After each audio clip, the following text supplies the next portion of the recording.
আমাদের ইউটিউব চ্যানেলে আপনাকে স্বাগতম। এখানে প্রতিটি মুহূর্তে জ্ঞান, মজা এবং চমক অপেক্ষা করছে। নতুন কিছু জানতে বা উপভোগ করতে আপনি একেবারে সঠিক জায়গায় এসেছেন। আজকে আমরা ডার্ক ওয়েবের কিছু অজানা অবিশ্বাস্য তথ্য নিয়ে কথা বলবো। বর্তমান এআই-এর যুগে আমরা ডার্ক ওয়েবের কথা প্রায় ভুলেই গিয়েছি। ডার্ক ওয়েব হল ইন্টারনেটের এমন একটি অংশ যা সাধারণ সার্চ ইঞ্জিনের মাধ্যমে খুঁজে পাওয়া যায় না, এবং এটি অ্যাক্সেস করতে বিশেষ ধরনের সফটওয়্যার যেমন টর প্রয়োজন হয়। এটি মূলত গোপনীয়তা রক্ষার জন্য ব্যবহৃত হয়, যেখানে ব্যবহারকারীদের আইডেন্টিটি ও লোকেশন লুকিয়ে থাকে।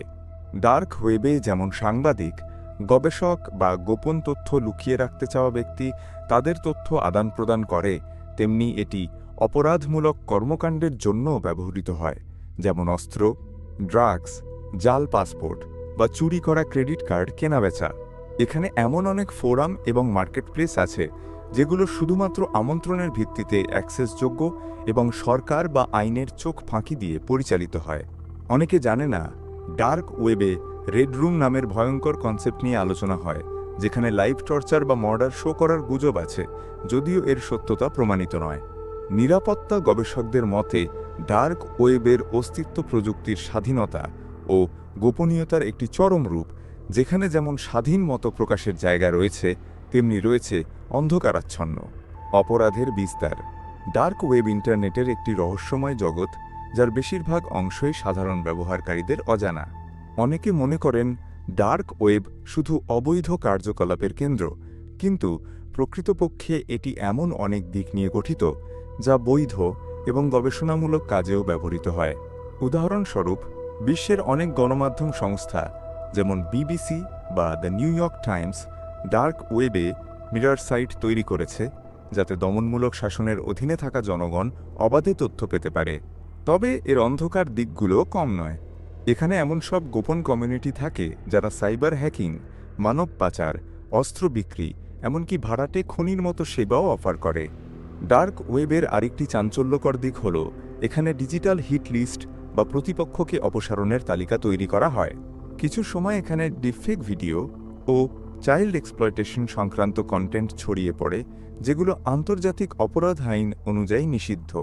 অনেক গোপন গোয়েন্দা সংস্থা এবং হ্যাকার গ্রুপও এই প্ল্যাটফর্ম ব্যবহার করে নিজেদের কার্যক্রম চালায়।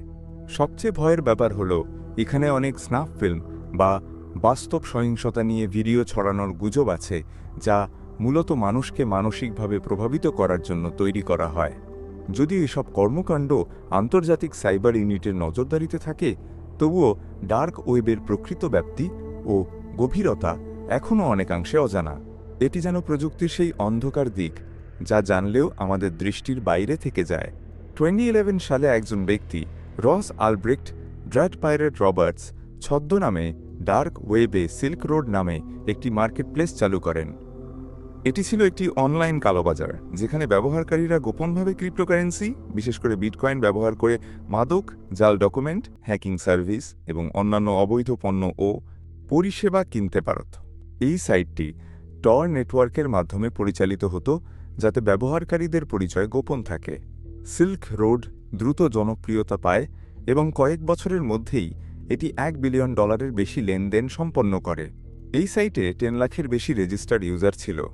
Federal bureau of investigation (FBI) এবং অন্যান্য আন্তর্জাতিক গোয়েন্দা সংস্থাগুলো দীর্ঘ তদন্তের পর 2013 সালে রস আলব্রেক্টকে গ্রেফতার করে এবং সাইটটি বন্ধ করে দেয়।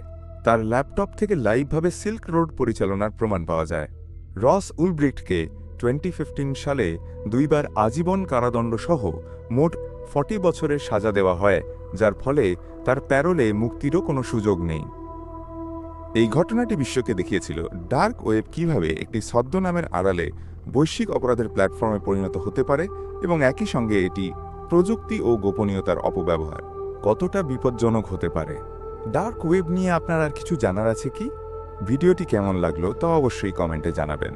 আপনার মনে কোনো প্রশ্ন বা জানার ইচ্ছে থাকলে সেটিও শেয়ার করতে ভুলবেন না। ভবিষ্যতে আরও দারুণ কন্টেন্ট নিয়ে আমরা ফিরে আসছি। পরবর্তী ভিডিওতে আপনার সাথে অবশ্যই দেখা হবে। ততক্ষণ পর্যন্ত ভালো থাকুন, সুস্থ থাকুন।